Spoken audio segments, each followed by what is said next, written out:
श्री हरिवंश महाराज जी, आपके चरणों में कोटि कोटि प्रणाम। महाराज जी, जीवन में बहुत कुछ सुधार आया है जब से आपका सत्संग सुनना शुरू किया है। महाराज जी, पारिवारिक रिश्तों में बहुत ज्यादा आसक्ति है। उस आसक्ति को श्री जी की तरफ कैसे मोड़े? मोह में बुरी तरह फंसी हुई हूँ, बहुत गलानी भी होती है।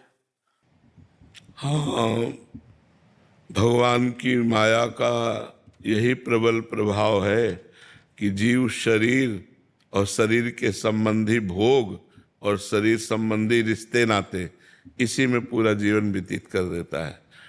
या तो शरीर संबंधी भोगों में या शरीर संबंधी रिश्ते नातों में, लेकिन आत्म संबंधी जो हमारे परम प्राण प्यारे भगवान हैं उनसे हमारा लगाव नहीं हो पाता। वो लगाव तभी होगा जब हम नाम जप करेंगे। जितना अधिक नाम जप करेंगे उतना ही भगवान से हमें अपनापन होने लगेगा, और जितना भगवान से अपनापन होगा तो सबके प्रति प्यार बढ़ेगा, पर मोह नहीं। प्यार सबके प्रति बढ़ेगा क्योंकि हृदय द्रवित होता है तो सबको सुख देने की भावना होती है, पर मोह नहीं होगा। ना अपने शरीर से मोह, ना दूसरे शरीरों से मोह।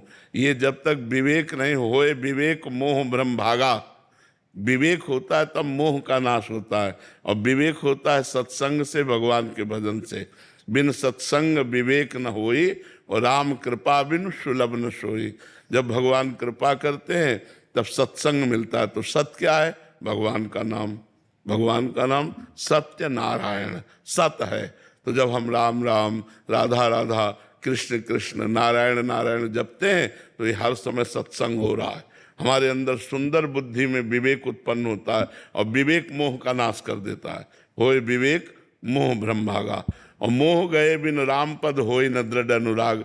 जब तक मोह का नाश नहीं होता तब तक दृढ़ अनुराग भगवान के चरणों में नहीं होता। तो सत्संग सुनो और नाम जप करो, फिर देखो मोह नष्ट हो जाएगा। सत्संग सुनो, नाम जप। प्रहलाद कुमार जी। श्री हरिवंश। महाराज जी, आपके चरणों में कोटि कोटि प्रणाम। महाराज जी, मैं एक जवान हूँ, एक सैनिक हूँ।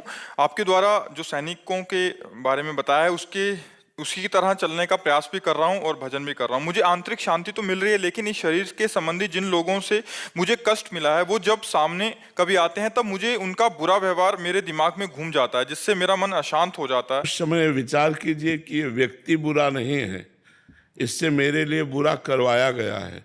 क्योंकि मेरा कोई कर्म ऐसा था जिस कर्म को नष्ट करना था, तो भगवान ने इस समय उसकी वो वृत्ति कर दी कि मेरा अपमान किया, मेरी हानि की, मेरे प्रतिकूल बोला, मेरे प्रतिकूल